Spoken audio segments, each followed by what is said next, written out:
prendre place. Amen. Qui est béni d'être en ce lieu? Oh, il y a des mains qui ne sont pas levées. Qui est béni d'être dans ce lieu? Alléluia.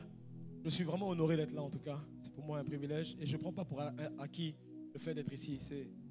C'est vraiment tout simplement un honneur. Parce que parler de la part du Seigneur, c'est toujours un honneur et un privilège. Amen.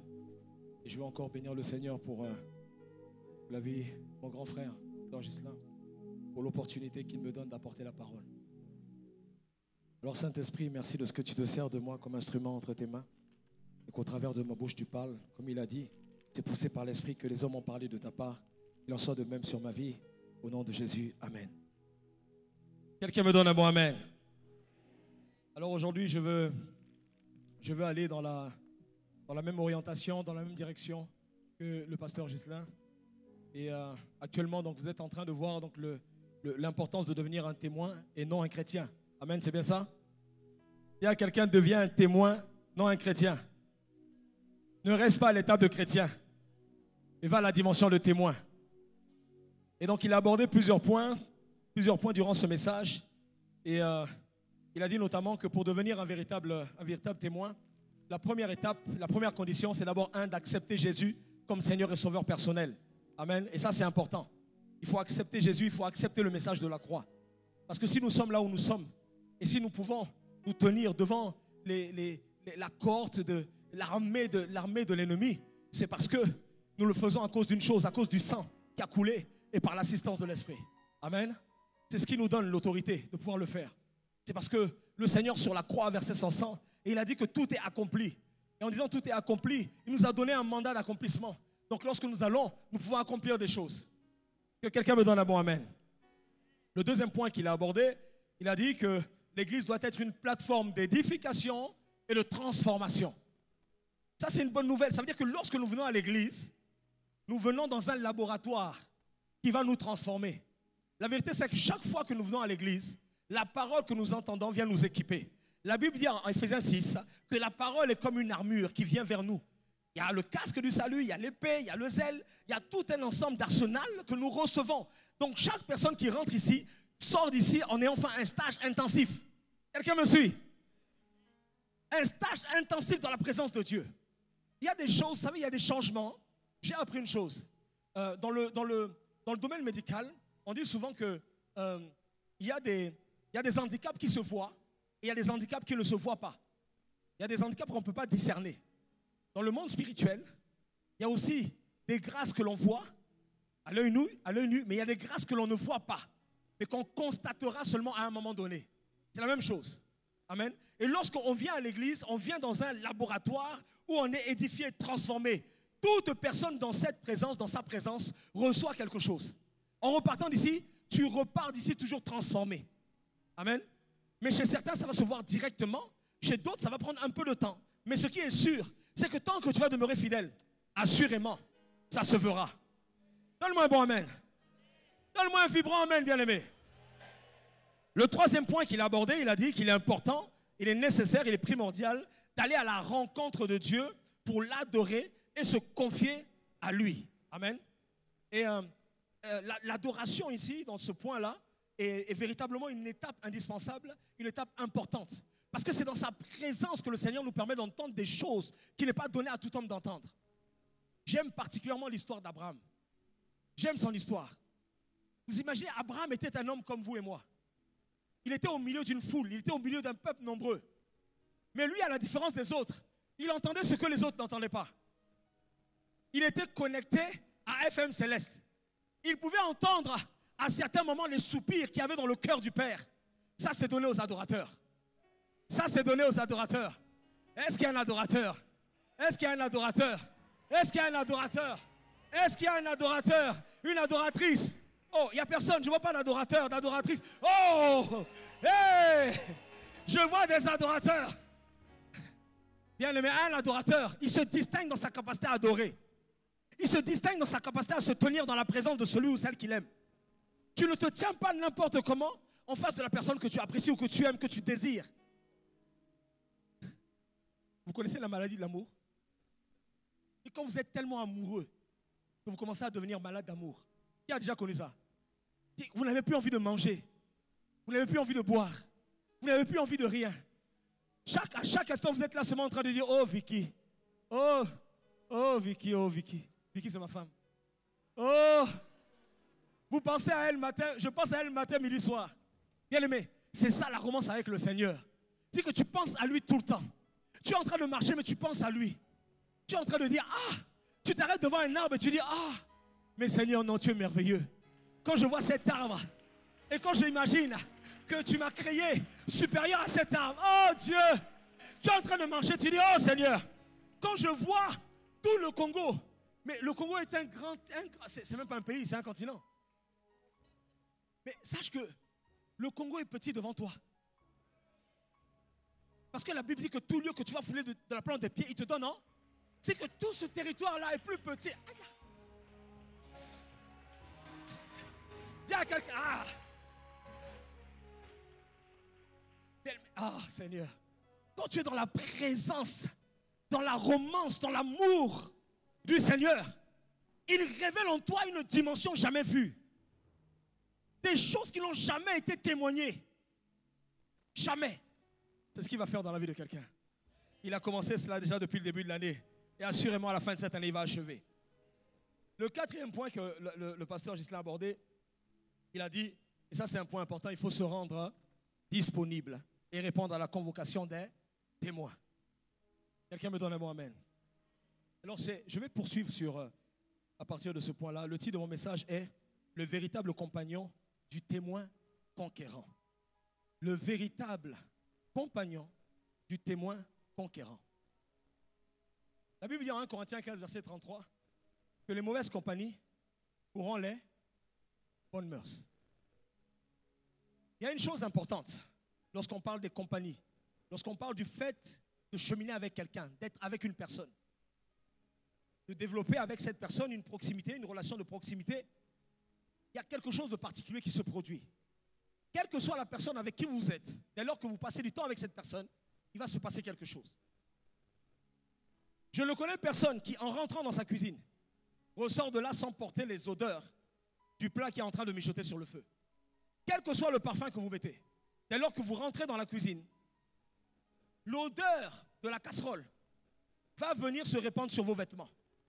Dès lors que vous êtes en compagnie avec une personne, le parfum qui accompagne cette personne va venir se répandre sur vous. C'est pour ça qu'il est dit que les mauvaises compagnies corrompent les bonnes mœurs. Ça sous-entend aussi qu'il y a des bonnes compagnies. Et les bonnes compagnies, elles, à l'inverse, elles nous permettent d'aller plus loin. Elles nous permettent de faire un pas de plus. Et c'est dans ce sens qu'il est dit dans Deutéronome que 1 peut chasser 1000 et 2 va chasser 10 000. Et il y a une puissance dans les bonnes associations. Il y a une puissance dans les bonnes connexions. Il y a une puissance dans le bon partenariat. Lorsque vous vous associez avec les bonnes personnes, assurément, vous allez réussir. La Bible ne dit-elle pas, dans le livre de Daniel, que ceux du peuple qui connaîtront leur Dieu feront quoi? Il dit comment? Il dit connaîtront leur Dieu. Connaître là, c'est la connaissance par intimité. C'est le connaître parfaitement. Vous savez, on est frères, on a une connexion, on a une intimité fraternelle. Mais l'intimité que le pasteur Ghislain a avec pasteur Rosie est différente de l'intimité qu'il a avec moi. Mais la personne qui bénéficie plus de cette intimité-là, c'est qui? C'est moi ou c'est pasteur Rosie? Il y a différents niveaux d'intimité. Et il dit que ceux qui sont appelés à faire des exploits sont ceux qui vont rentrer dans une intimité parfaite. Une relation, une romance, une relation d'amour, une forme d'adoration. Vous savez que l'homme et la femme vont ensemble. Ce qui est réservé à l'homme marié, à la femme, à l'homme, au couple, aux gens mariés, c'est l'extase, l'adoration. La relation intime est une forme d'adoration, d'extase. C'est exactement la même chose lorsqu'on est dans la présence de Dieu. Toute relation intime engendre toujours une vie nouvelle.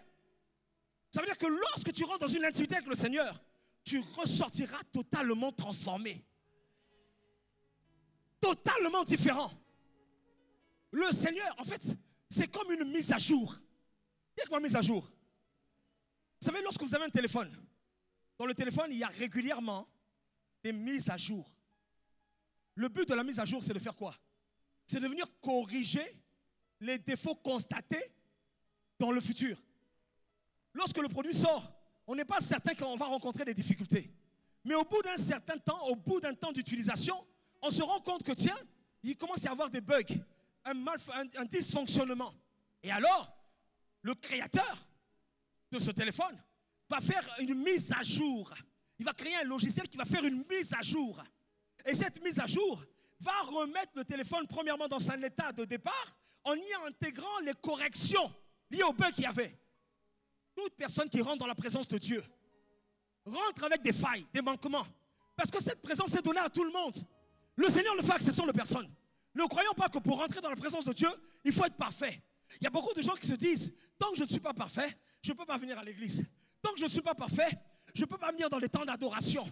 Tant que je ne suis pas parfait, je ne peux pas faire telle ou telle chose. Dieu ne met aucune restriction. Il dit, en Matthieu 11, verset 28, il dit, venez à moi, vous tous qui êtes. Dès lors que tu sens que tu n'en peux plus, dès lors que tu sens que ta vie est en train de balloter, il t'invite à venir en lui. Et lorsque tu viens en lui, mon ami, c'est pour te transformer. Il va faire une mise à jour. J'appelle une mise à jour sur la vie de quelqu'un. J'appelle une mise à jour. J'appelle une mise à jour. Une mise à jour dans la sanctification, dans la crainte, dans l'amour, dans la communion avec l'Esprit. Quelqu'un dit mise à jour. Et lorsque la mise à jour a lieu, vous savez, lorsqu'on parle de mise à jour, ce n'est pas parce que la mise à jour existe que tout utilisateur d'un téléphone fait la mise à jour. Il y a des personnes qui refusent de faire la mise à jour. Elles continuent à vivre avec le bug. Des personnes. Mais lorsque tu fais la mise à jour, ta vie change radicalement. Vous savez, David n'était pas un homme parfait. Non. Lorsque vous regardez les Écritures, David n'était pas un homme parfait. David avait ses manquements. Bien aimé, David avait ses faiblesses. David avait ses limitations. Non, David n'était pas parfait. David est né dans une situation compliquée. Lorsqu'il arrive au monde, regardez déjà le parcours de David. Il arrive au monde, c'est le temps de... Le Seigneur veut choisir une personne particulière. Avant de venir à David, il y a les Eliab et il y a toute autre personne qui sont là avant. Il était dans une famille où il n'était pas considéré. Il était dans une famille où il n'était pas aimé. Son parcours était difficile. Il avait certainement dans son cœur de l'amertume, certainement dans son cœur un certain nombre de choses. Et lorsque le Seigneur l'a rencontré, le Seigneur a gommé tout ça. Le Seigneur a gommé toutes ses failles. Le Seigneur a gommé toutes ses faiblesses. Le Seigneur a gommé toutes ses limitations.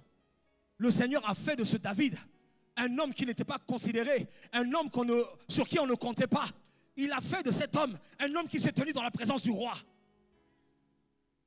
Il est capable de transformer tous tes manquements en qualité.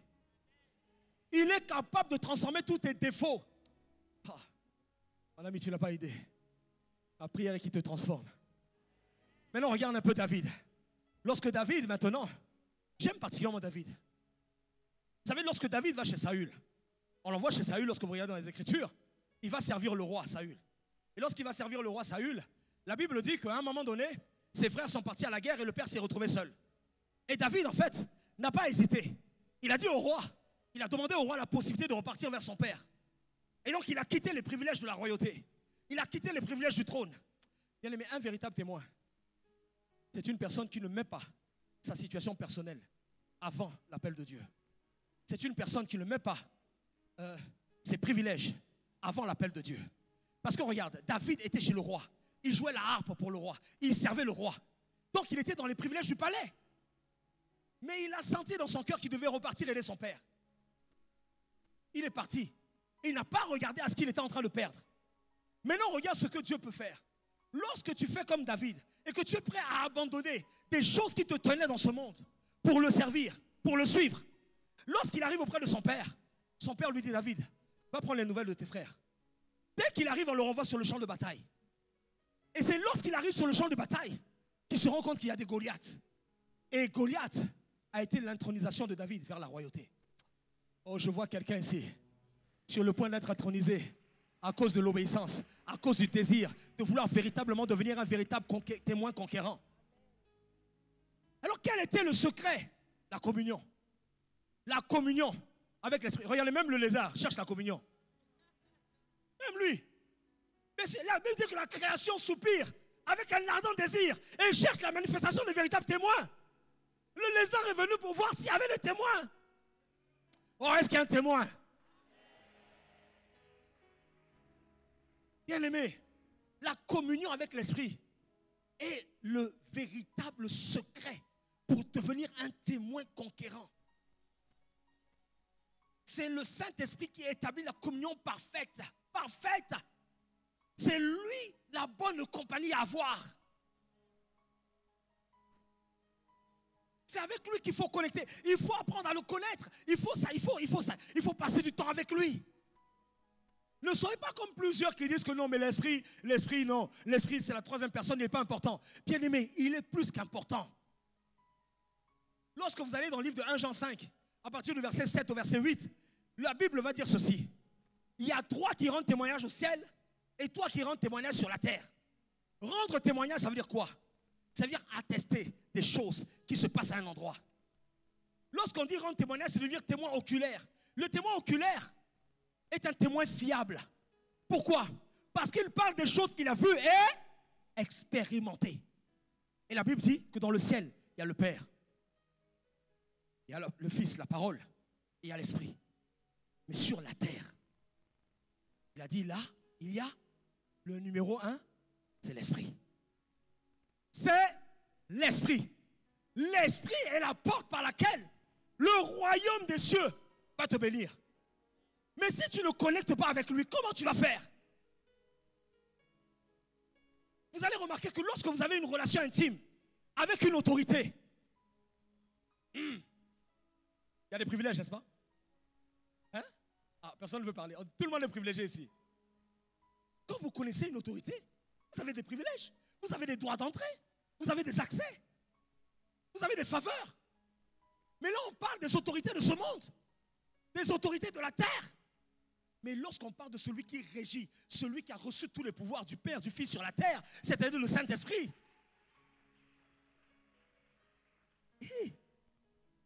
Il est capable, la Bible dit, de prendre des indigents et de les faire asseoir à la table des rois.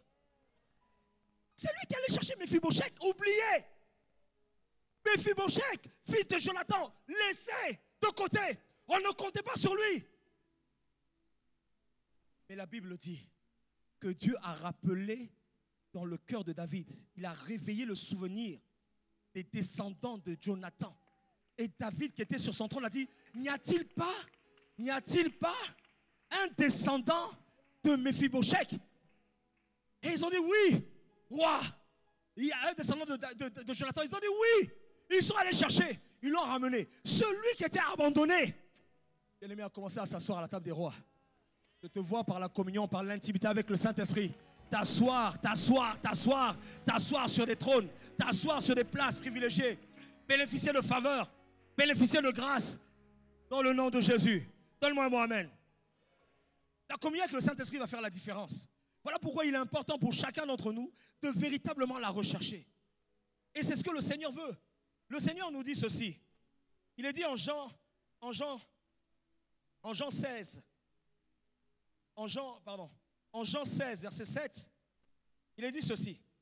Cependant, je vous dis la vérité.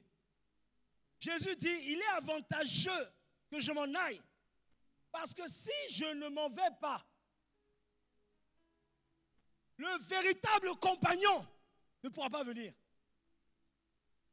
Jésus a dit, c'est préférable il faut que je parte. Parce que le véritable, s'il dit le véritable, c'est-à-dire qu'il y a des mauvaises compagnies.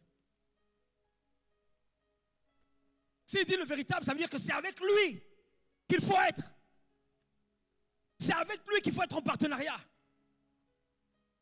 Et Jésus lui-même a été le témoin de cela. Il a été le théâtre dans sa génération de la gloire liée à l'intimité avec le Seigneur, avec l'Esprit. Pendant 30 ans, Jésus, sur terre, était incapable de faire quoi que ce soit. Il ne pouvait rien faire. Il ne pouvait rien faire. En tout cas, ce n'est pas mentionné dans les Écritures.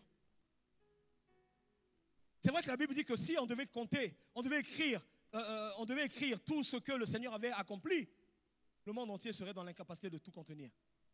Mais ce n'est pas marqué. Il n'avait rien fait. Les gens étaient malades. Les gens mouraient. Les gens souffraient. Les gens étaient en difficulté. Lui-même travaillait. Il était menuisier, il était charpentier. Il travaillait comme tout le monde. Il avait les mêmes douleurs, les mêmes difficultés, les mêmes défis. Les mêmes défis. Mais durant son parcours, il prenait quand même le temps dans sa difficulté de développer une intimité avec la parole.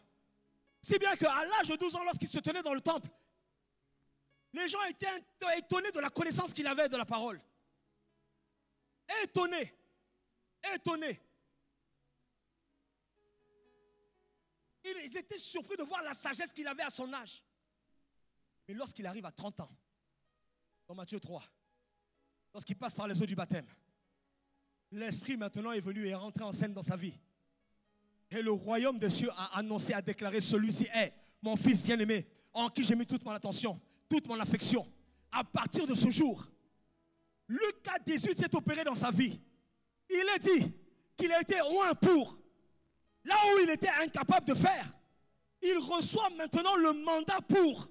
Bien-aimé, je vois quelqu'un ici, par la grâce de Dieu, qui recevoir le mandat pour libérer, le mandat pour guérir, le mandat pour aider, le mandat pour ouvrir un chemin, créer une brèche, au nom de Jésus.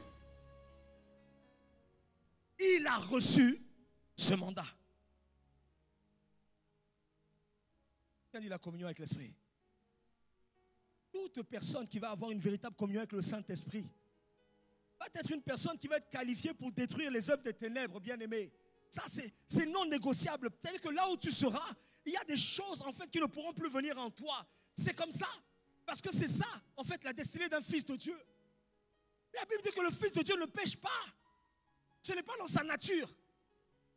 Toute personne qui est en communion avec l'Esprit ne peut pas être saisie en flagrant délit de péché. C'est impossible. C'est impossible. Bien-aimé, c'est impossible. Si Jésus et Paul a dit, soyez mes imitateurs comme moi-même je suis le Christ là. Ça veut dire que Paul en fait a eu un parcours où il a été victime de tentations, tout comme Jésus était sujet à des tentations. Mais aucun d'eux n'a cédé. Pourquoi? Pourquoi? Lorsque tu es dans l'intimité avec une personne aussi glorieuse, il y a des choses qui ne peuvent pas venir te toucher. Imaginez un instant qu'on nous plonge dans le feu. On se met dans le feu. On allume le feu et on se met à l'intérieur. Comme les Shadrach, Meshach, Abednego. On se met à l'intérieur. Et on envoie toutes les bêtes sauvages, tous les animaux féroces venir nous attaquer. Est-ce qu'ils vont rentrer? Est-ce qu'ils vont nous attaquer? Non, ils ne pourront pas. Ils ne pourront pas. Pourquoi? Le fait de demeurer en communion avec nous préserve. Le fait de demeurer en communion avec lui nous garde, nous sécurise.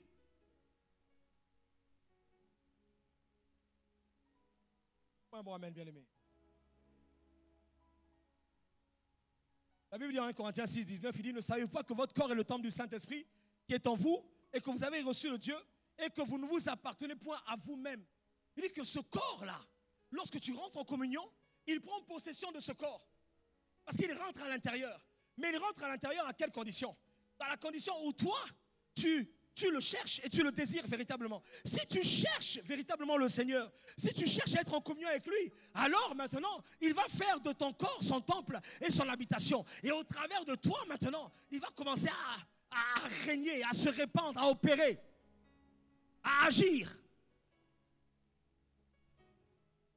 La communion est le moyen par lequel l'Esprit peut agir au travers de nos vies. C'est le moyen par lequel il peut agir.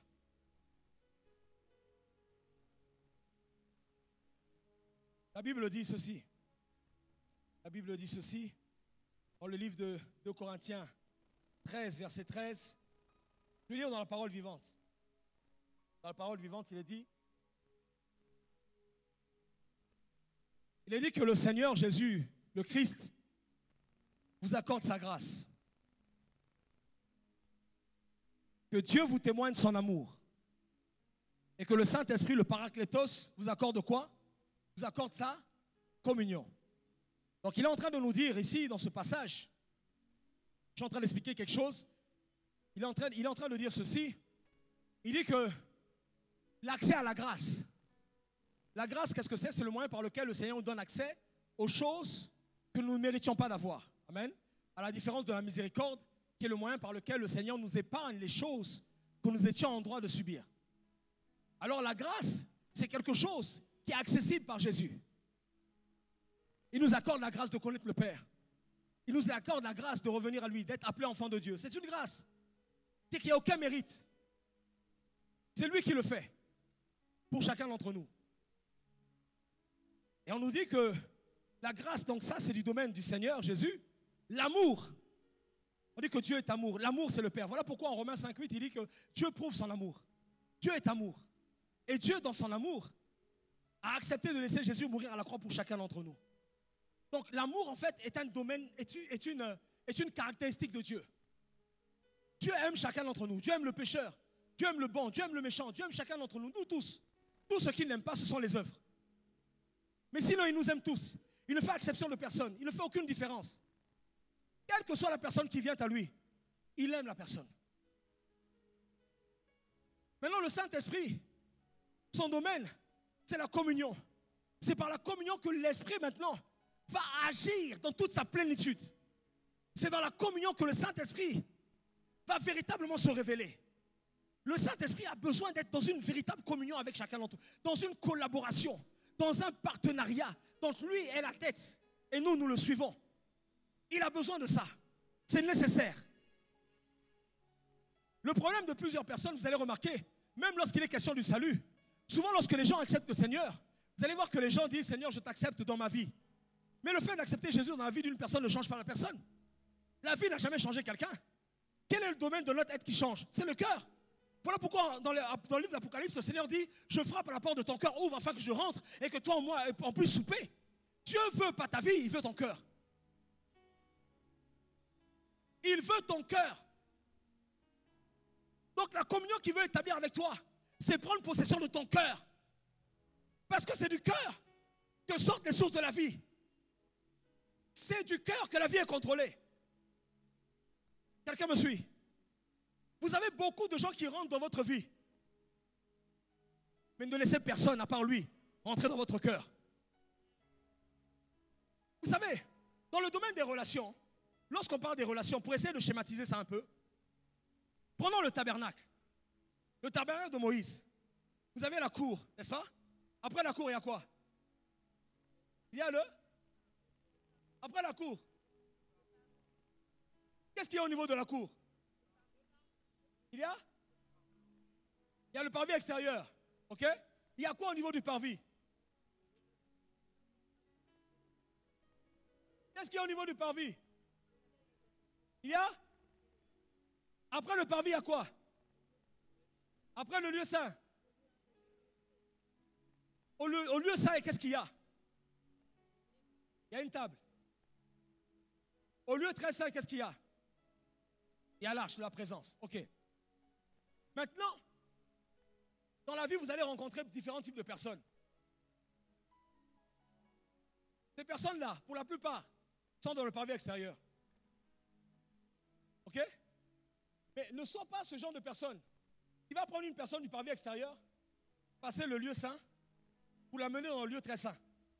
Ne fais pas ça. Parce que le lieu très saint est réservé à qui? À qui? Écoutez, dans le lieu très saint, il n'y a que le Seigneur. C'est que même ma femme, je dis à ma femme et je dis à mes enfants, je dis qu'il y a le Seigneur, ensuite il y a maman, après il y a les enfants. J'ai choqué quelqu'un, on dirait. Parce qu'il y a des personnes qui mettent d'abord les enfants, le Seigneur, la femme. Ça, hein?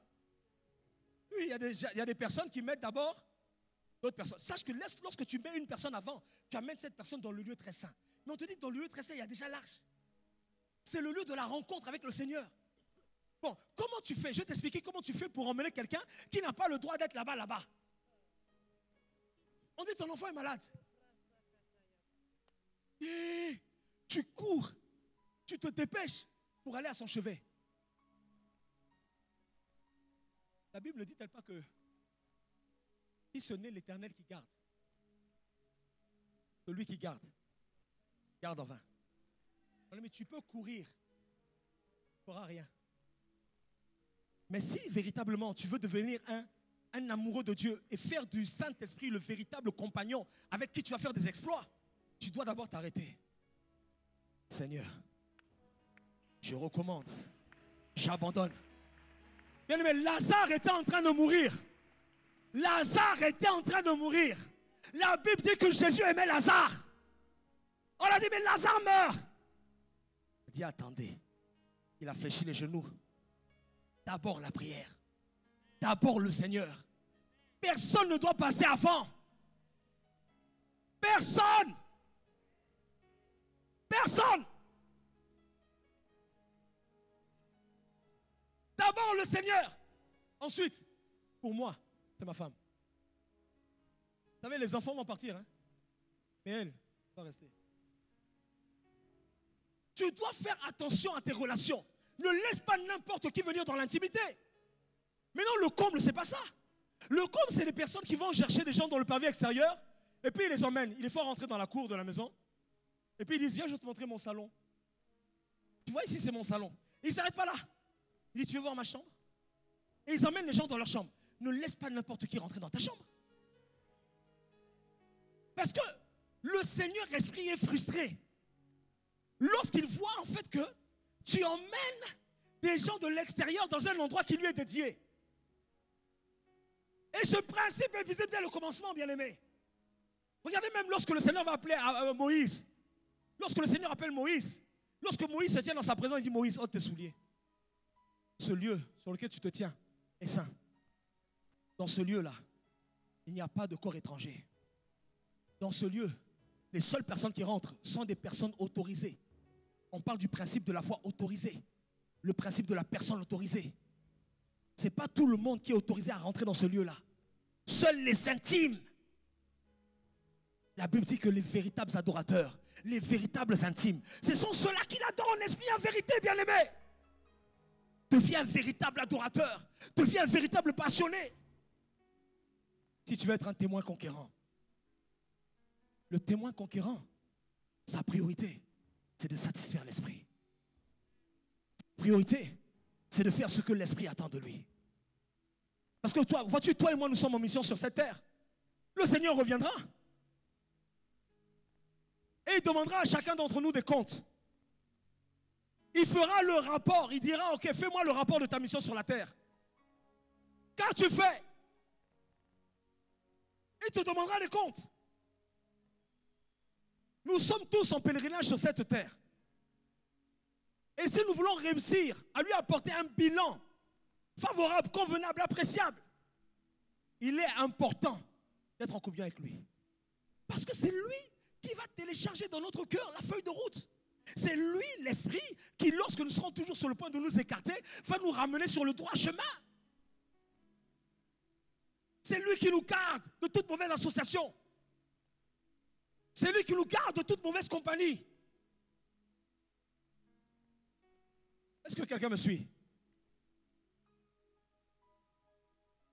On va prier quelques instants. Là où tu es, tu peux élever la main et dire, Saint-Esprit, augmente mon intimité avec toi. Apprends-moi à mieux te connaître. Apprends-moi à véritablement te désirer. Que personne ne soit devant toi. Que tu sois la priorité. Tu as dit en Jean 15, verset 4, tu as dit, demeurez en moi et moi je demeurerai en vous. Alors je veux demeurer en toi maintenant, afin que toi tu demeures en moi. Je veux rester là où tu es. Je veux t'attendre, Seigneur. Je veux développer une intimité telle que je ne ferai rien sans toi. Jésus a dit, je ne fais que ce que je vois mon Père faire.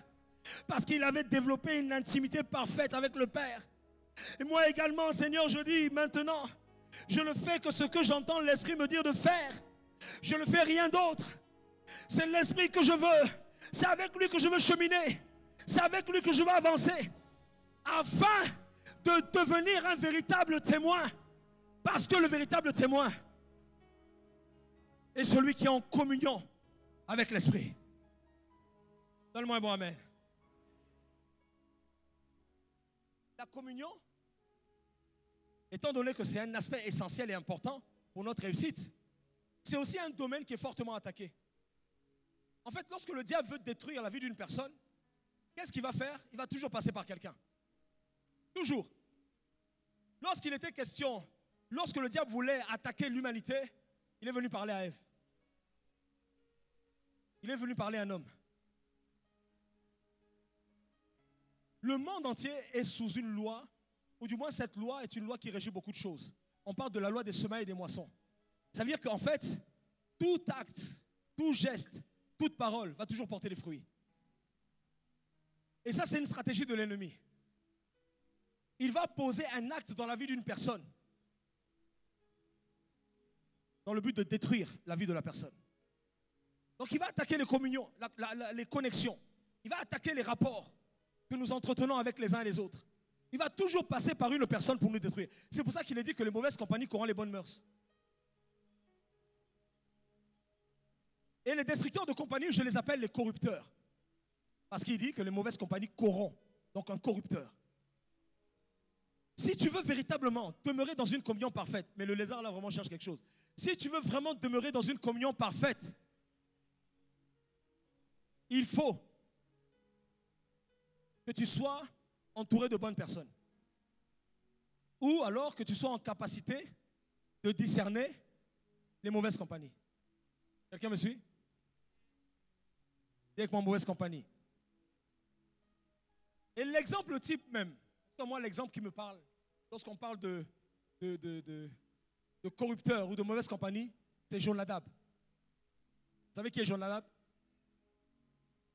Jonadab, c'est l'ami de Amnon. Amnon, c'est le frère de Absalom. Et la Bible nous dit ceci à propos de Jonadab. Je vais lire rapidement un passage pour introduire son histoire dans 2 Samuel 15, versets 2 à 6. Donc je suis en train de parler de comment identifier et reconnaître les mauvaises connexions. Il est dit ceci au verset 2, 2 Samuel 15, verset 2. Il est dit que Amnon était tourmenté jusqu'à se rendre malade à cause de Tamar, sa sœur. Il avait la maladie de l'amour. Il est là, ah Tamar, oh Tamar. Mais à la différence que lui, il n'aimait pas Tamar pour ce qu'elle était, pour ce qu'elle faisait, la Bible nous dit qu'il l'aimait parce qu'elle était vierge. Il la désirait parce qu'elle était vierge. Et il paraissait difficile à Amnon de faire sur elle la moindre tentative. Lorsque la notion de virginité est annoncée dans la parole, vous savez notamment l'histoire des 10 vierges, on parle en fait de ces gens-là, de ces personnes qui en Christ se préservent pour le Seigneur. Et en fait, Tamar est le type de chrétien qui se garde pour le Seigneur. Qui se garde véritablement pour Dieu. On dit que c'est une vierge. Il faut savoir que la virginité, on l'a soit de naissance, ou alors on l'a lorsqu'on revient au Seigneur, après s'être écarté par exemple. Parce que lorsque tu reviens au Seigneur, le Seigneur te redonne une nouvelle virginité. Corps, âme et esprit. Quelqu'un me suit? On dit qu'il avait sur elle, il avait des désirs vis-à-vis d'elle. Mais il ne pouvait faire aucune tentative. Parce que justement elle était vierge. Donc elle avait quand même une certaine crainte. Alors, qu'est-ce qu'il va faire? Amnon avait un ami au verset 3.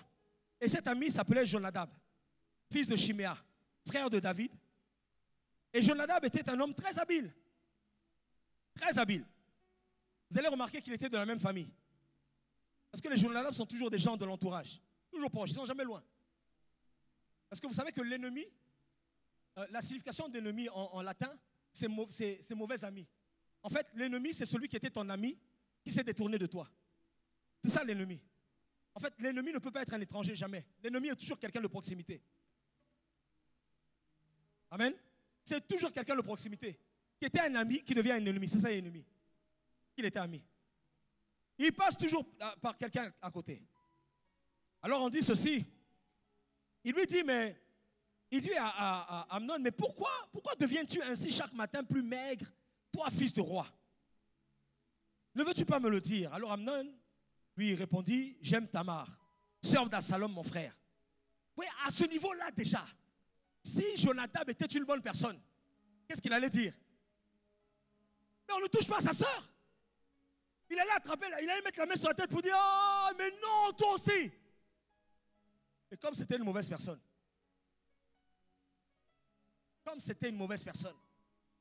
au lieu de l'arrêter, qu'est-ce qu'il a fait?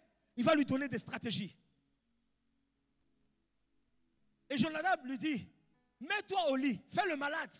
Quand ton père viendra te voir, tu lui diras, permets à Tamar, ma soeur, de venir pour me donner à manger. Qu'elle prépare sous mes yeux des gâteaux, afin que je les prenne de sa main. Ça, c'est quelle sorcellerie, ça? Que je les prenne dans sa main. Alors Amnon se coucha, Amnon fit le malade, et le roi vint le voir. Et Amnon dit au roi, je te prie, ô roi, que Tamar, ma soeur, vienne faire 2 gâteaux sous mes yeux et que je les mange de sa main.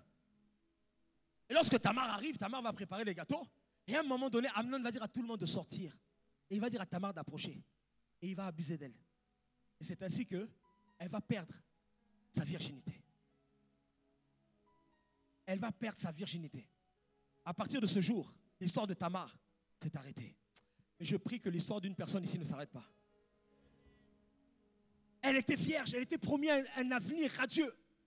Il y avait un appel sur sa vie glorieux. Mais parce qu'elle était dans une mauvaise connexion, sa vie a été détruite. Alors comment est-ce que tu fais pour reconnaître les Jonadab?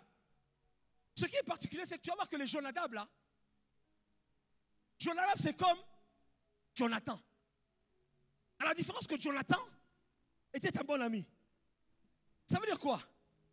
C'est-à-dire que les mauvaises connexions, au début, sont semblables aux bonnes connexions. Jonah. Tu attends que c'est un diminutif, ça passe. Tu ne sais pas si on dit Jonathan ou Jonadab.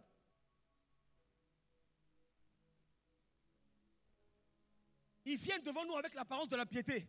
Ils se déguisent. Partout, dans tout lieu où nous sommes. Vous savez, aujourd'hui, tout le monde est chrétien. Hein? C'est vrai ou pas? Tout le monde est chrétien. Ah oui.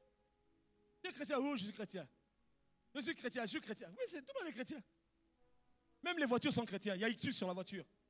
Le symbole. Tout le monde est chrétien. Voilà pourquoi on parle de véritables témoins. Parce que le témoin, la différence, c'est que le témoin, il a des preuves. Il a des preuves. Jésus a quitté la dimension Jésus est rentré dans la dimension de témoin. Lorsqu'il est parti à la croix, la Bible dit que lorsqu'il s'est présenté devant les disciples, il a montré les marques. Il a montré les marques. Un témoin a des marques. Alors comment tu reconnais les Jonadab? La première caractéristique des Jonadab, c'est que les Jonadab sont des personnes dites immorales. Jonadab est un immoral. C'est-à-dire qu'il n'a aucun respect pour les valeurs morales.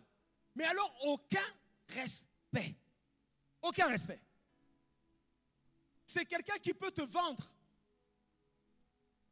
C'est quelqu'un qui peut transgresser la parole pour un avantage. Toi, il rentre dans un cercle, on dit, écoute, tu veux une promotion? Tu dois renier le Seigneur. Et il se dit, bon, pas grave, je vais renier, et puis après, je vais accepter de nouveau. Ça, c'est Jonadab.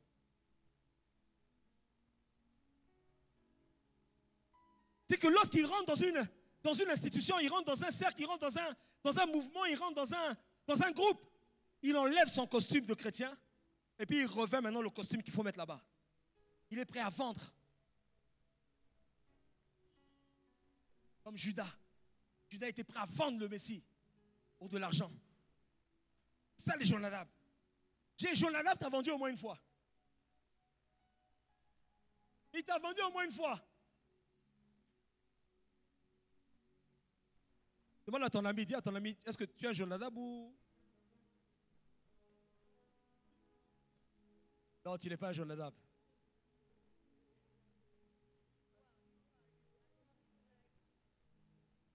Dis-lui, tu es un témoin. Il n'y a que des témoins. Jonadab te trahira en échange de quelque chose. Toujours. Toujours. La deuxième caractéristique de Jonadab, Jonadab, c'est une connexion dite pernicieuse, dite nuisible. C'est quelqu'un en fait qui va t'encourager à commettre des mauvaises choses. Toujours. Toujours. Il y a des personnes qui partent de ce monde trop tôt pour avoir été avec de mauvaises personnes, au mauvais endroit. Prématurément, elles sont enlevées. prématurément. C'est le cas de Tamar. Ce n'était pas sa vie, ce n'était pas son sort. Mais cette connexion a détruit sa destinée. Complètement. Complètement. Lorsqu'on parle de quelque chose de pernicieux, tout ce qui est pernicieux finit toujours par entraîner la mort. Toujours. Dans le domaine médical, on parle de maladies pernicieuses. Quelque chose de pernicieux, c'est quelque chose qu'on ne voit pas forcément, mais qui est en train de nous ronger de l'intérieur. On parle de maladies auto-immunes. Des maladies où en fait, le corps se retourne contre lui-même, les cellules se retournent contre notre propre corps. Commence à détruire notre estomac. Commence à détruire notre foie. Commence à détruire nos organes vitaux. Vous savez, c'est dû à quoi? C'est dû à une grande frustration, une grande inquiétude. Toutes les mauvaises connexions sont pernicieuses. Elles te mèneront toujours à la mort. Toujours, toujours, toujours. Jonathan est mort pourquoi? Pour avoir été à côté de Saül. Et David était frustré. David a dit, mais comment des héros sont-ils tombés? David ne pouvait pas imaginer que Jonathan avait connu la mort. Prématurément. Il est mort parce qu'il était avec Saül. Il était avec Saül qui était rejeté.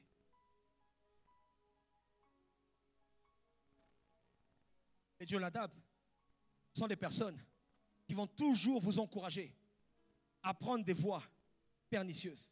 Ils vont vous donner des conseils dangereux, conseils compliqués.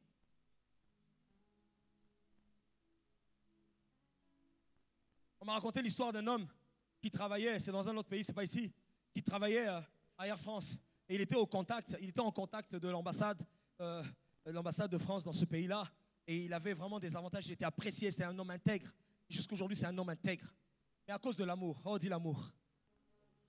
La fille lui a dit, la fille était en Europe, elle a dit, écoute, si tu ne viens pas, moi je vais me marier à quelqu'un d'autre. Hey! Il a crié.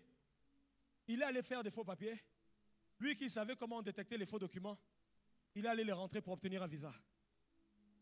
Parce que quelqu'un lui a dit, si tu veux la fille là, va en France. Alors il a paniqué. Et lorsqu'il va déposer, son chef regarde, son chef le regarde, son chef regarde le document, son chef le regarde. Il dit, mais toi, tu ne peux pas faire ça. Tu sais très bien qu'on détecte ce genre de choses. Et là, il venait de se rendre compte qu'il avait commis la plus grande des bêtises. Son chef lui dit, mais tu aurais dû nous demander seulement. Il a dit, mais j'avais peur. J'avais peur que ça échoue. J'avais peur que le dossier ne soit pas accepté. Il dit, mais si tu ne tentes pas, tu ne sauras pas. Essaye au moins, j'allais pousser ton dossier. Il dit, maintenant, tu n'iras plus. Parce qu'à partir de maintenant, on veillera à ce que tu n'ailles pas. Et donc, il a eu une interdiction.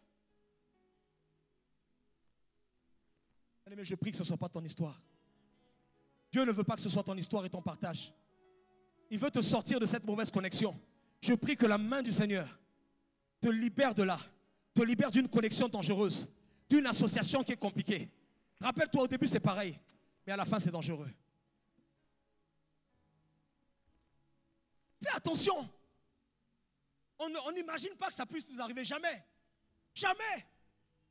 Jamais. Je connais un jeune, un bon jeune, qui aime le Seigneur. Depuis longtemps, je le connais. Vous savez, le but du diable, en nous privant de la communication avec l'esprit, de la connexion avec l'esprit, c'est nous maintenir dans le péché. Ouais. Et donc ce jeune, à un moment donné, il va tomber dans la fornication. Il tombe dans la fornication. Et lorsqu'il tombe dans la fornication, il se dit, oh non, je suis fini. Et puis il y a quelqu'un qui lui dit, si tu dis, ton sort va être pire. Tu vois, là déjà tu as perdu quelque chose. Parce que quelqu'un qui pêche perd sa paix, perd sa joie, mais surtout perd la communion avec l'esprit. Tu sens que c'est brisé. C'est déjà une grande perte.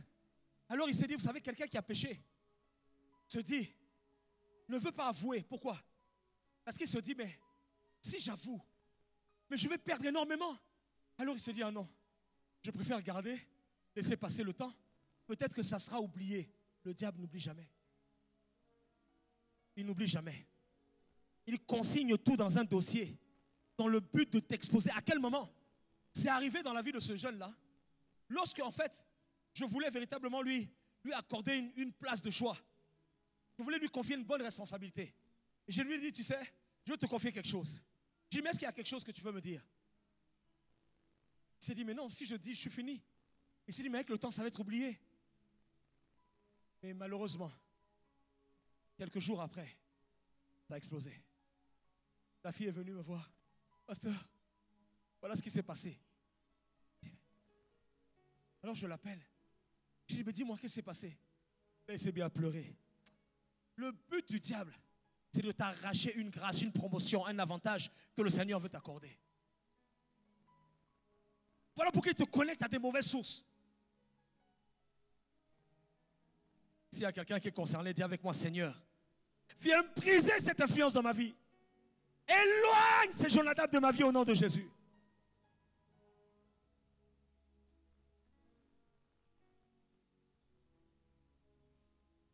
Le troisième moyen de les reconnaître, les Jonadab, ce sont des manipulateurs émotionnels. Manipulateur. Un manipulateur, c'est quelqu'un qui va utiliser son intelligence en faveur du diable. Manigance, stratégie, ruse, dans le but de perdre des gens. Qu'est-ce que Jonadab a fait? Lorsque Amnon lui dit, je suis plein d'amour pour ma soeur, la soeur va lui dire associé à un moment donné. Elle lui dit, mais va dire à papa que tu veux m'épouser. Va le voir, au moins dis-lui. Et comme ça, les choses seront réglées.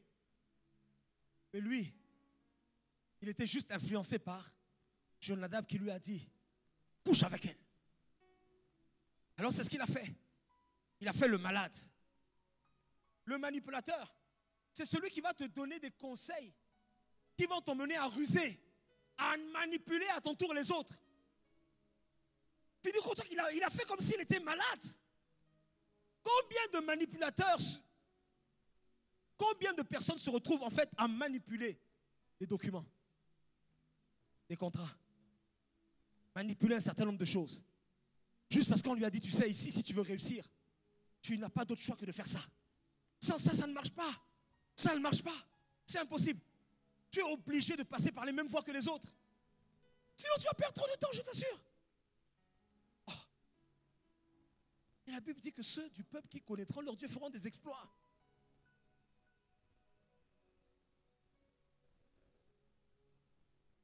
Ils donnent des conseils qui d'apparence ressemblent aux conseils de Dieu,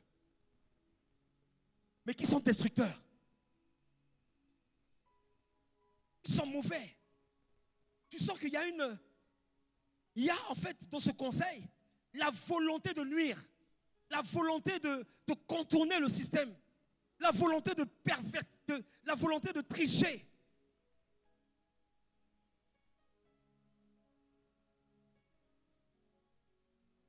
Et mais si le Seigneur parle de toutes ces choses, ce n'est pas pour nous maintenir pour nous accuser. Non, c'est parce qu'il veut exposer ces choses afin de nous libérer. Parce que nous sommes tous un jour ou l'autre passés par là. Et certains sont encore dedans.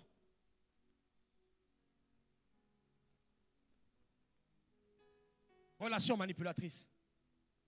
Manipule. On a l'histoire d'une personne qui voulait se marier. Elle voulait se marier. Et cette personne avait une amie, ils étaient tout le temps ensemble, tout le temps deux, tout le temps ensemble. Et puis un jour, donc, son ami vient la voir et puis lui dit, ah, vraiment, il y a quelqu'un qui veut m'épouser et tout. C'est un Allemand et tout ça. Vraiment, il veut m'épouser. Je sais pas, en tout cas, il veut m'épouser, il est vraiment bien et tout et tout. Et puis elle lui dit, ah, mais tu sais, il faut te méfier, hein. Des gens comme ça, ils sont compliqués et tout, hein. Donc elle a semé dans le cœur de cette personne de la méfiance. Elle lui a dit, il faut que tu vérifies telle ou telle chose. Et puis derrière, elle est partie voir la personne. Elle a commencé à faire des avances. Pendant ce temps, donc l'autre, avec les conseils, a fait preuve de résistance. Donc du coup, elle était moins favorable. Pas moins favorable, mais Elle était un peu plus distante, un peu plus procédurière. Elle ne voulait pas, en fait, paraître fille facile. Parce qu'on lui a dit surtout, ne te laisse pas faire. Tu vois, tu dois lui montrer qu'il doit te mériter. Tu vois. Mais vous avez des gens, vous avez des hommes qui sont pressés. Je ne dis pas que c'est forcément une bonne chose. C'est un exemple, c'est un témoignage.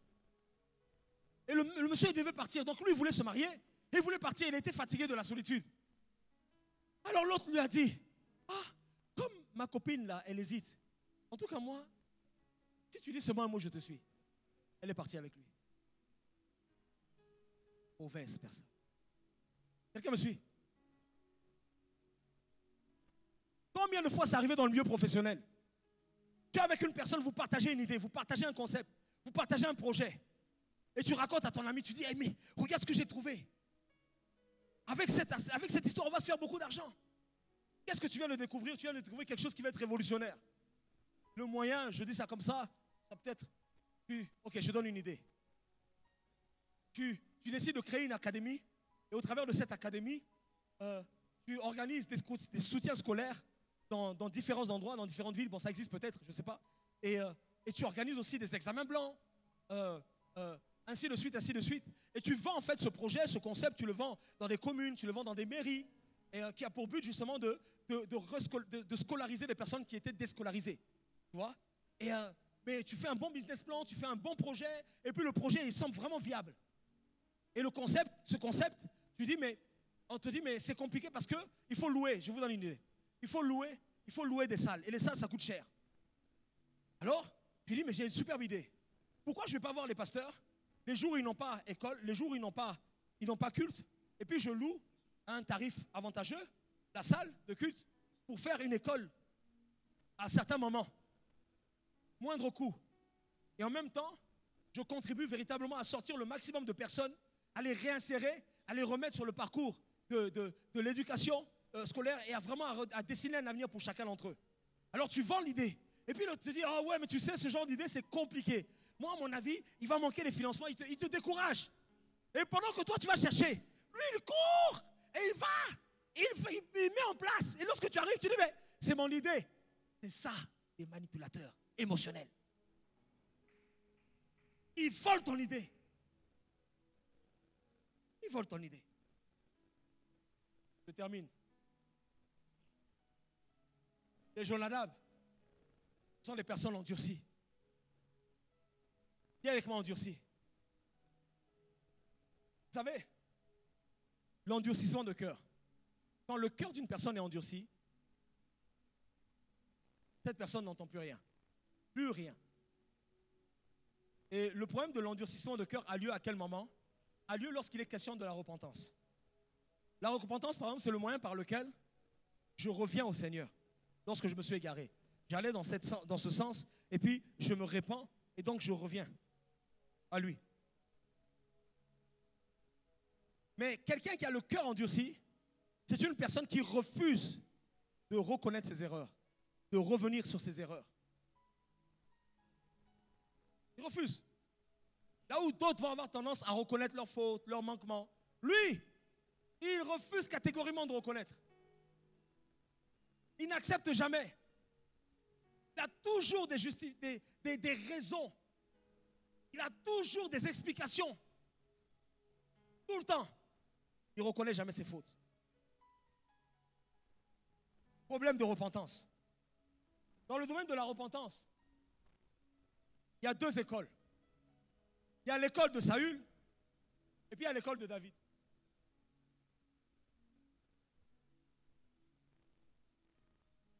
Les David, c'est des personnes qui, après avoir commis une erreur, reconnaissent immédiatement. Tu vois? Un jour, par exemple, tu passes et puis tu rencontres ton pasteur et poussé par l'esprit, il te dit, bon, je ne sais pas s'il y a un Girardeau ici, il dit, Girardeau, ça va? Girardeau dit, oui, pas ça. T'es sûr, ça va? Accusé dans sa conscience. Et pasteur, je dois te dire quelque chose. Et qu'est-ce qu'il y a? Il avoue. Ça, c'est le cœur de David. C'est le cœur de David. David, chaque fois qu'il commettait une erreur et que le Seigneur pointait du doigt cette erreur, David reconnaissait. Systématiquement. Il ne discutait pas. Il endossait la responsabilité. Il disait, Seigneur, frappe-moi, c'est moi. C'est ma faute. Mais les Saül, l'école de Saül, dis avec moi, aïe, aïe, aïe. Les Saül, lorsque Saül en l'attrapait, Saül avait reçu des instructions. Lorsqu'il est allé en campagne, on lui a dit, dévoue tout par interdit, ne ramène rien. Et qu'est-ce qu'il fait? Il arrive, il regarde les ovins, les bovins, les vaches, les veaux, les taureaux, les chèvres. Et puis il choisit les plus gros, les plus chétifs, les plus gros, les plus forts. Il les épargne. Et puis les autres, il les tue. Et puis il les emmène au camp. Et lorsque le prophète Samuel arrive, Samuel dit à Saül, Saül, j'espère que tu as respecté l'instruction. Saül dit, ah oui, oui, bien sûr, j'ai respecté. Hein. Ah, mais j'ai fait tout ce que tu m'as demandé de faire, prophète. Il dit, tu es sûr? Il dit, ah oui, oui, oui, je t'assure. Hein. J'ai tout fait. Il dit, dis-moi, s'il y a quelque chose, il vaut mieux que tu me dises maintenant. Ah non, non, je te promets, je jure, j'ai tout respecté à la lettre. Hein. Et manque de peau pour lui, à un moment donné, le prophète entend, bé, bé. Il dit, qu'est-ce que j'entends là? Et là, il dit, ah, tu parles des chèvres. Ah, ok, mais il fallait expliquer. Non, en fait, ces chèvres-là, je les ai prises parce que le peuple m'a mis la pression. En fait, parce que le peuple mettait la pression, donc j'ai pris des chèvres. Dis, s'il te plaît, dis la vérité. Et Saül ne dit jamais la vérité tant qu'on ne les a pas attrapés la main dans le sac. Pour un Saül, les Saül là, tu dois venir lui montrer les preuves. Tu dis, mais c'est pas toi qui as fait ça. Ah, tu parles de ça. Ah, mais il fallait expliquer. Maintenant, je comprends. Oui, la mémoire me revient. Ça, ce sont les Saül. Ils n'admettent jamais. On doit toujours amener des preuves. Toujours. Toujours. C'est la même histoire. Pareil. Il va coucher à droite. Il couche à gauche. Il couche là-bas. Il fait ci là-bas. Une vie complètement perdue. On lui dit, dis-nous. Non, il n'y a rien. Vraiment, il n'y a rien. Mais papa, hein? Papa, tu me connais? Mais papa, moi, je suis ton fils. Est-ce que je peux faire ça? Il dit, mais dis-moi la vérité. Je t'assure, papa, toi aussi. Papa. Ok. Manque de peau. Quelques instants après, les preuves sortent.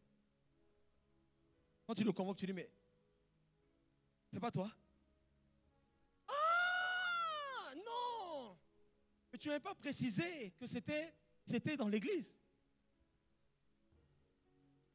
Il demande toujours des précisions. Ne sois pas un Saül. Bien aimé, ce message n'a pas vocation à condamner quelqu'un. La Bible dit que celui qui avoue, qui délaisse, obtient la miséricorde de Dieu. Le Seigneur veut que tu obtiennes la miséricorde si tu es dedans. Si tu n'es pas dedans et si tu as des tentations, il veut te libérer. Écoutez ce qui m'est arrivé un jour. Je vous dis, c'est un témoignage, vraiment, je vais le faire publiquement. Un jour, je vais prier pour quelqu'un. Je prie pour une personne. Ça veut dire j'aurais pu prendre un autre exemple, mais je me suis déjà livré, donc bon. Je prie pour une personne. Non, ne vous inquiétez pas. Oh, les gens me regardent, disent, Je prie pour la personne. Et pendant que je prie pour la personne, il y a un esprit bizarre qui se déploie dans l'air. Et cet esprit, en fait, c'est comme un esprit, je pouvais le percevoir en fait comme si il créait en fait une attirance, une attraction. Quelqu'un me suit? Tu pries pour la personne et puis tu sens qu'il y a un esprit de désir qui vient. Non pas que tu as des désirs, mais tu sens qu'il y a un esprit de désir qui est en train de remplir la salle. Quelqu'un me suit? Et lorsque je sens l'atmosphère, je sors appeler quelqu'un. Je dis à quelqu'un de rentrer. Pour continuer. Vous avez des personnes, le Seigneur m'avait juste... En fait, pourquoi c'est arrivé? Ce que j'ai vécu là, ça arrivé ou ça arrivera beaucoup. La Bible dit que le monde entier est sous la puissance du malin. C'est-à-dire que lorsque tu vas essayer d'aller libérer des vies, d'aller faire du bien à des gens, les esprits impurs vont essayer de te tenter. C'est en cela que Jésus a dit, il vient, mais il ne peut rien contre moi. Pourquoi? Parce qu'il n'a rien en moi. Mais maintenant, tu dois avoir le discernement pour dire, oh, il approche. Donc tu peux le réprimer, ou alors tu peux aussi faire preuve de sagesse. Tu dis à quelqu'un, viens, rentre dans la pièce, on va prier. Parce que la personne pour qui on priait, c'était une personne qui avait eu une vie compliquée dans la débauche, compliquée dans la prostitution, une vie terrible. Tu ne peux pas avoir expérimenté ce genre de choses et puis sortir de là libre. Non! Ce qui libère, bien aimé, c'est la puissance, c'est la main de Dieu. C'est la puissance de Dieu associée à l'esprit avec le sang. Il fait que cette emprise sur ta vie lâche prise. Et c'est dans cette dimension que le Seigneur veut nous emmener. Donc pour toi qui n'es pas peut-être dans ces cas que j'ai donnés, mais qui t'es reconnu dans ce témoignage, surtout la jeunesse, parce que les jeunes sont souvent zélés à aller prier. Dès qu'il y a un cas, on va en prie. Tu pries pour une soeur, la soeur tombe. Paf, quand elle tombe, manque de poids, elle avait un pagne. Une position terrible, frère.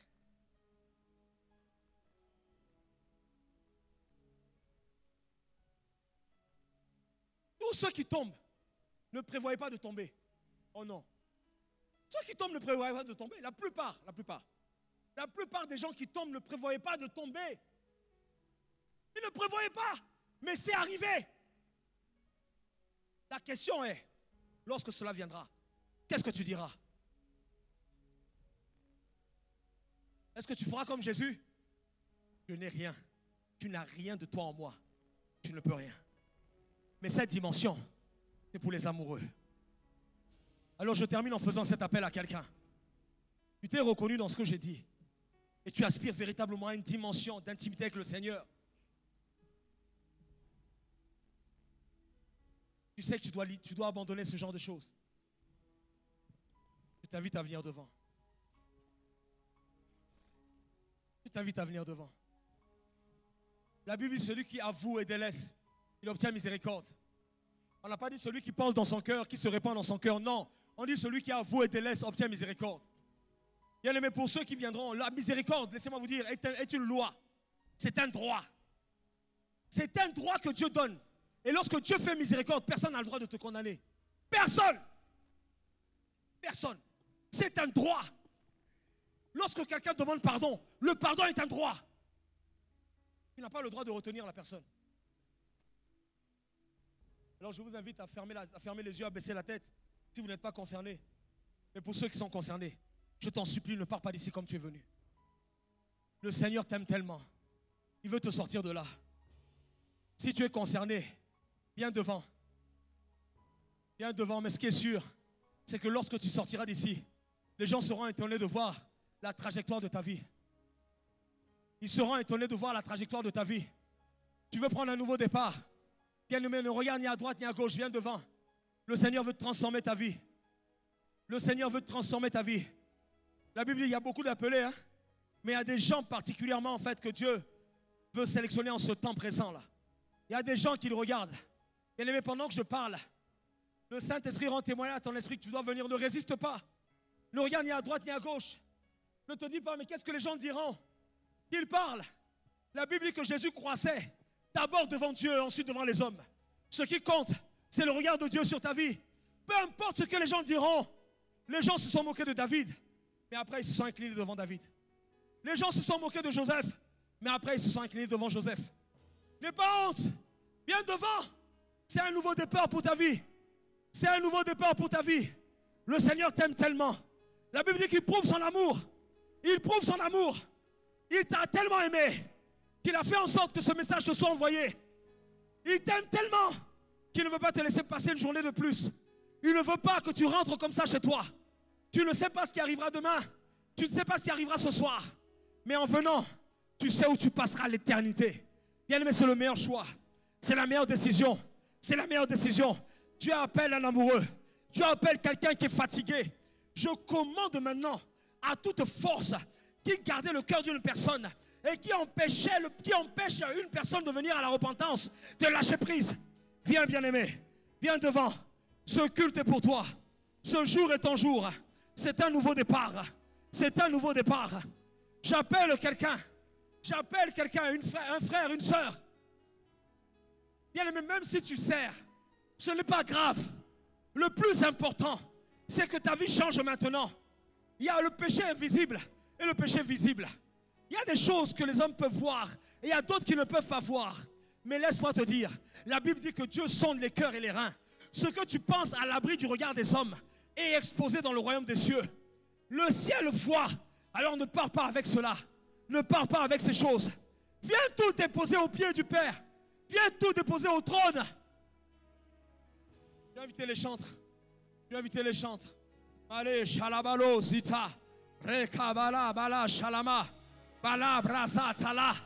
Bien levé, est-ce qu'on peut prier en langue afin que les cœurs soient libérés? Il y a des cœurs lourds qui n'arrivent pas à venir. Re shamala, bala, zata. Rekata, bala. Oh, Esprit de Jésus. Viens libérer, viens libérer, viens libérer, viens libérer. Tu as peur du jugement. Tu as peur qu'on te juge. N'aie pas peur. N'aie pas peur. Les hommes peuvent te juger. Si Jésus t'a justifié, personne ne pourra te condamner. Personne ne pourra te condamner. Shamala, Rabalo, Shata. Ribala, Bale, Rabalabo, Shata. Oh, quelqu'un est en train de venir. Quelqu'un est en train de venir encore. Rebabalo, Shata.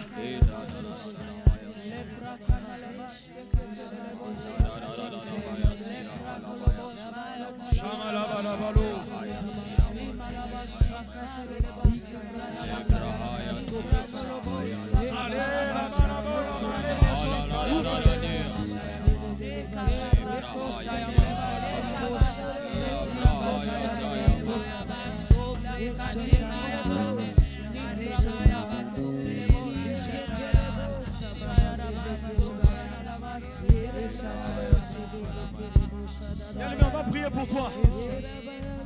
Mais en partant d'ici, tu vas rentrer dans une nouvelle dimension. Il y a encore des gens qui arrivent. Venez rapidement, on va prier. Venez rapidement si vous voulez venir. On va prier. On va prier pour vous.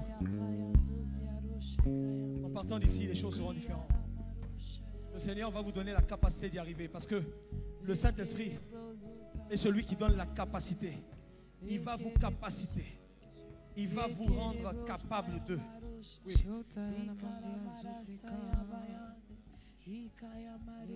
Seigneur, mets ta main sur la tête. Oh Seigneur, la Bible dit que Dieu a tant aimé le monde qu'il a donné son Fils. Ta présence ici est une preuve d'amour pour le Père. Pour toi c'est un hasard, pour lui ce n'est pas un hasard. Depuis que tu t'es égaré, il t'attend. Depuis que tu t'es égaré, il t'appelle. Et tout comme le fils prodigue est revenu vers le Père, le Père était tellement content qu'il a enlevé son manteau. Bien-aimé, tu sortiras d'ici avec un nouveau manteau. Tu sortiras d'ici avec un nouveau revêtement. Une nouvelle onction va te saisir, va te remplir. Tu vas avoir un nouveau départ. Un nouveau départ et une accélération incroyable.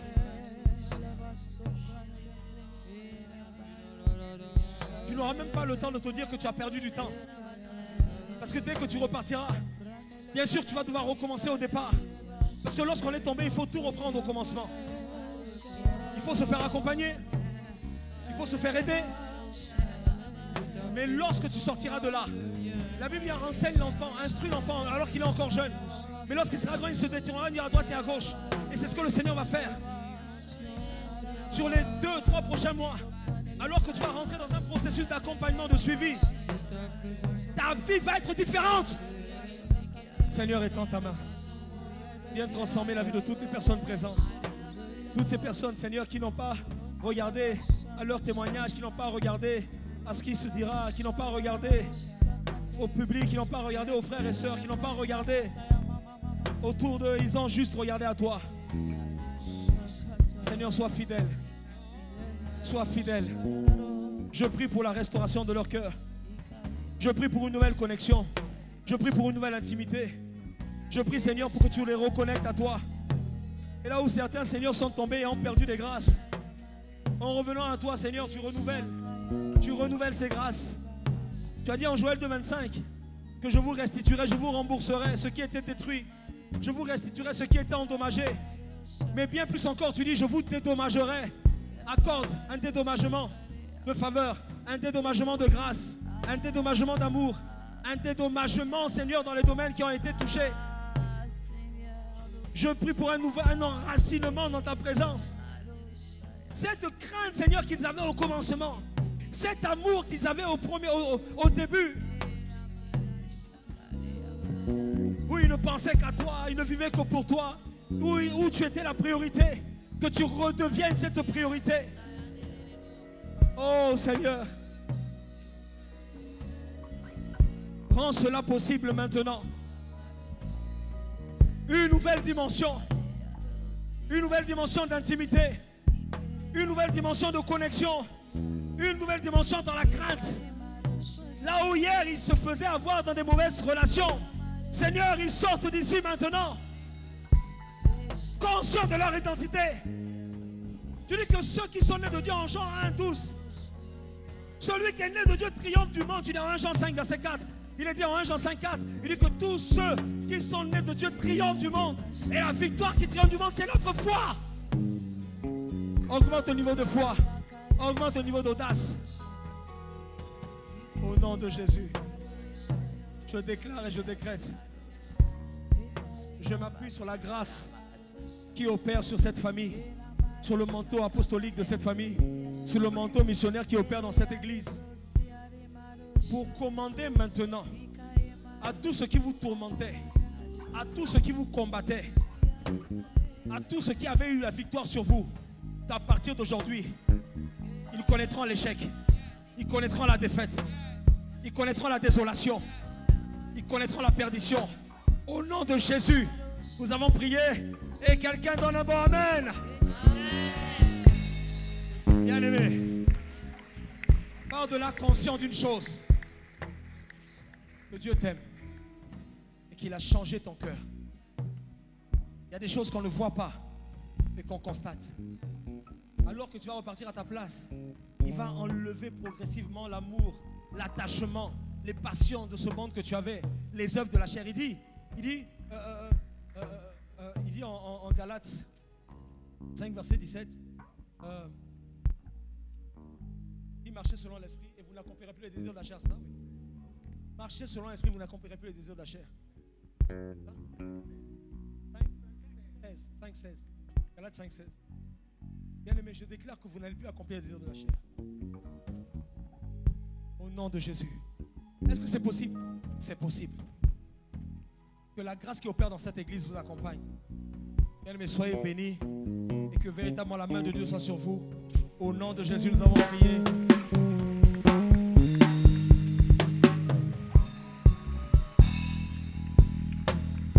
Alléluia. Je veux une dimension de toi. Que ta présence en moi devienne réelle. Que ta présence en moi devienne palpable. Je veux une autre dimension de toi. Au sortir de ce culte, Que ta présence en moi devienne réelle. un nouveau niveau, Que ta présence en moi une nouvelle dimension de grâce et de faveur, de présence et de puissance m'accompagne au sortir de ce culte. Que ta présence en moi devienne réelle. Que ta présence, Que ta présence en moi devienne qu'elle se convertisse par la puissance de la transformation, la puissance de la manifestation de tes grâces. Que ta présence en moi devienne réelle. Que ta présence, Que ta présence en moi devienne palpable. je veux une autre dimension de toi. encore une fois, que ta présence, Que ta présence en moi devienne réelle. que ta présence, Que ta présence en moi devienne je veux une autre dimension de toi. Seigneur, merci pour ce culte. Seigneur, merci parce que tu as envoyé ta parole. Et ta parole ne reviendra point à toi sans avoir accompli la mission pour laquelle elle a été proclamée. Seigneur, merci pour nos frères, nos sœurs qui ont bravé la honte et qui se sont levés. Parce qu'il n'y a pas de honte devant toi dans le nom de Jésus. Seigneur, tu as dit que celui qui avoue ses péchés, qui les délaisse, obtient miséricorde. Merci pour le manteau de la miséricorde qui accompagne chaque frère et chaque sœur dans le nom de Jésus. Je prie que ce manteau soit élargi sur toute l'assemblée dans le nom puissant de Jésus. Que personne ici n'ait en lui quelque chose qui appartienne à Satan. Comme Jésus a dit, le malin vient. Mais je suis dans la paix parce qu'il n'y a en moi rien qui lui appartient. Alors Seigneur, merci. Parce qu'au travers de cette parole, tu nous as guéris de tout ce que le diable avait pu semer dans le nom puissant de Jésus. Merci parce que tu permets que nous puissions veiller sur les différentes compagnies qui gravitent autour de nous. Nous savons que le compagnon véritable n'est que le vrai, l'unique Saint-Esprit, le glorieux Saint-Esprit. Merci de passer au scanner tous ceux qui sont sur le couloir de ma destinée. Seigneur, je te fais confiance. Seigneur, je compte sur toi. À toi seul qui a commencé, à toi seul qui achèvera. À toi seul soit honneur, gloire et acclamation. Dans le nom de Jésus le Christ. Amen, amen.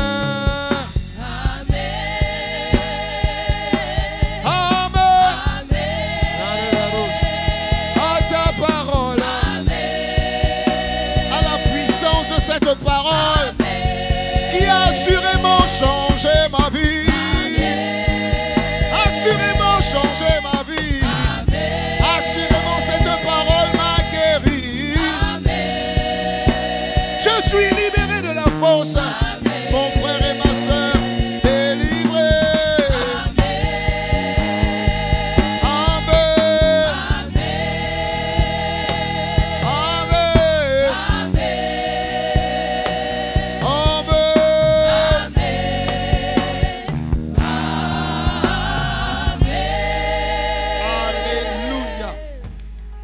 Acclame pour ton voisin, acclame le Seigneur pour ton voisin, acclame le Seigneur pour ta voisine.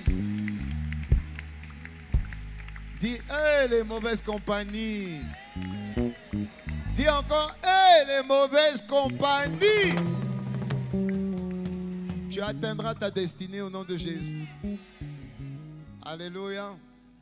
Que toutes les mauvaises compagnies qui gravitent autour de toi soient consumées par le feu qui sort de toi au nom de Jésus. Je dis que ta grâce attire les bonnes personnes.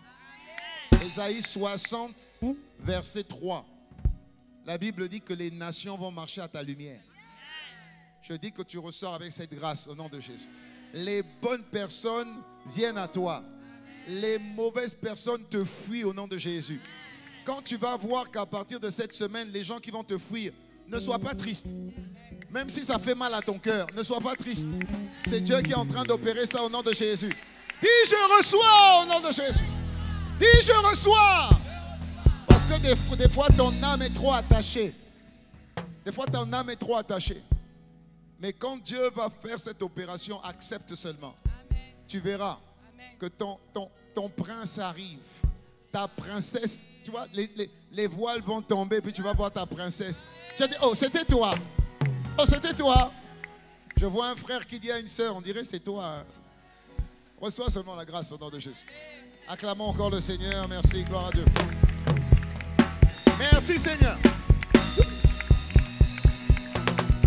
Wow. Gloire à Dieu. Veuillez vous asseoir. Nous sommes arrivés à la fin de ce deuxième service.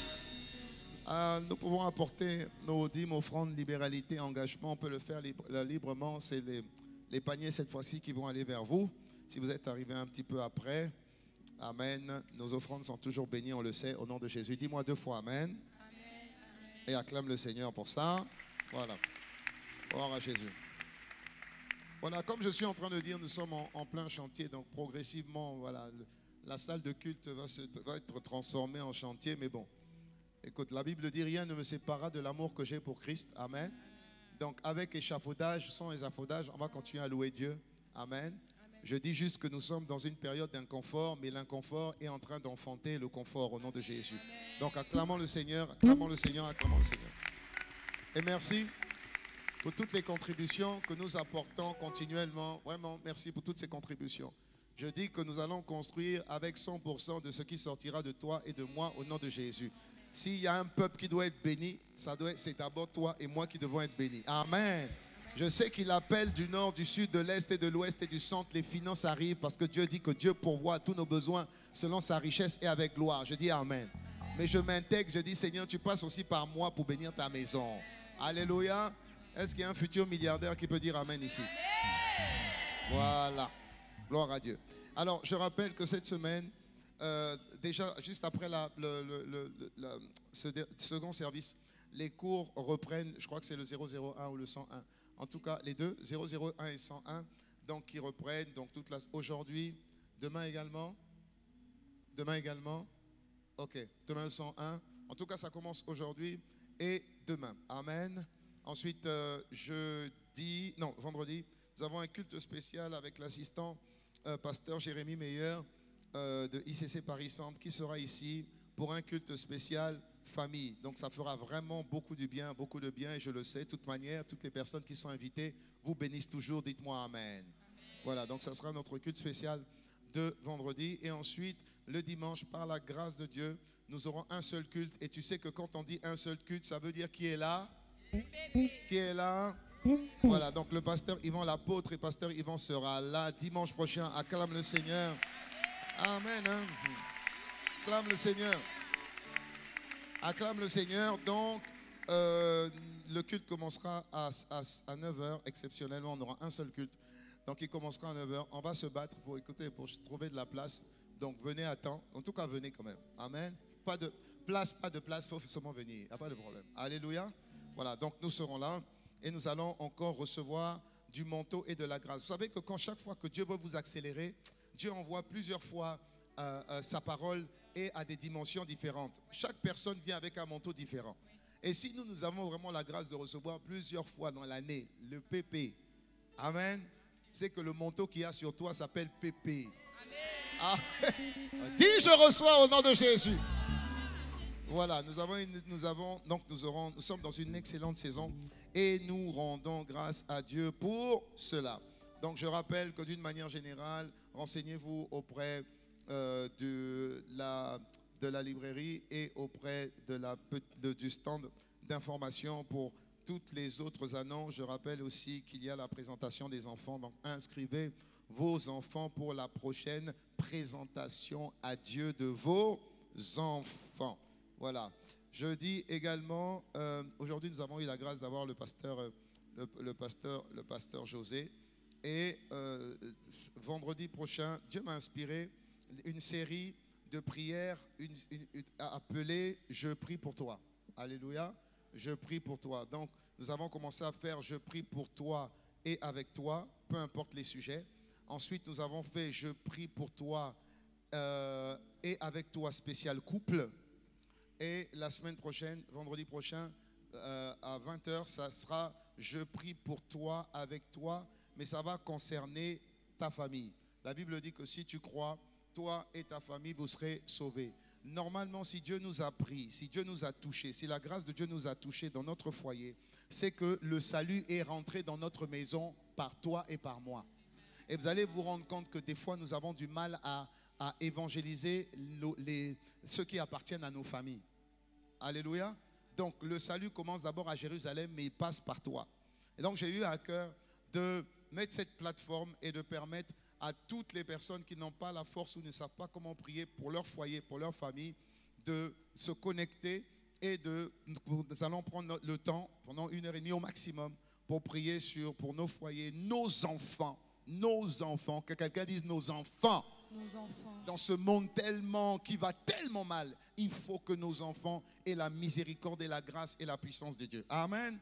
Et comme Dieu ne fait rien au hasard, je ferai cette émission de Je prie ensemble avec le pasteur José. Voilà, comme ça sera 2 frères pasteurs qui vont prier pour la foyer. Donc je crois qu'il y aura l'onction familiale qui va être déversée sur les foyers au nom de Jésus. Dis Amen, Amen, Amen, Amen. Voilà. Donc maintenant, nous sommes arrivés à la fin de notre célébration. Je regarde si je n'ai rien oublié. Non, Pasteur Yvan, c'est bon. Ok. Donc nous voulons maintenant recevoir toutes les personnes qui sont là pour la première fois. Si vous êtes à Impact Centre Chrétien, campus de Kinshasa pour la première fois, je vais vous demander très respectueusement de vous tenir debout. Nous voulons acclamer le Seigneur pour vous. Si vous êtes là pour la première fois, Amen. Mettez-vous debout, Amen, Amen, Amen, Amen. Amen. On veut déverser sur vous une bénédiction que vous n'allez pas oublier. Amen. Vous venez ici et vous repartez avec une grâce particulière. Est-ce que ICC peut me donner un bon Amen? Est-ce qu'on peut se lever, acclamer le Seigneur? Agitez vos drapeaux, et nous voulons vous recevoir comme il se doit. On acclame le Seigneur. Pour toi, mon frère, pour toi, ma soeur. 1, 2, 3, c'est parti. Nous vous souhaitons la bienvenue. Où ça? À ICC. Kinshasa. Kinshasa. Nous vous souhaitons. Nous vous souhaitons la bienvenue. Où ça? À ICC. Kinshasa. Oh, ce n'est pas fini. Oya bibi dona ICC. ICC. Kinshasa. Kinshasa. Kinshasa. Oh oui. Oye malamuna ICC. ICC. Kinshasa. Kinshasa. Kinshasa. Famille ICC Kinshasa, on monte de niveau, on lève les deux mains, on lève les Seigneur, deux mains. tu vois mes On lève les frères deux mains. ici C'est présents. parti. On y va. Seigneur, On tu y vois va. mes sœurs On y va. ici présentes. Béni, béni, béni, les. Béni, béni, béni, les. Béni, béni, béni, les. Seigneur, bénis. Tourne-toi à Seigneur, gauche. tu vois À ici, droite. ici Devant. rassemblés pour t'adorer en esprit et en vérité. Béni, béni, béni, nous. Béni, béni, béni, nous. Béni, béni, béni, nous. Oh, Bambola, Bambola, Bambola, Bambola, Bambola, Bambola, Bambola, Bambola, Bambola, Bambola, Bambola, Bambola. Semaine de joie, semaine de paix, santé divine, au nom de Jésus. Oh, semaine de joie, semaine de paix, santé divine, au nom de Jésus, je reçois.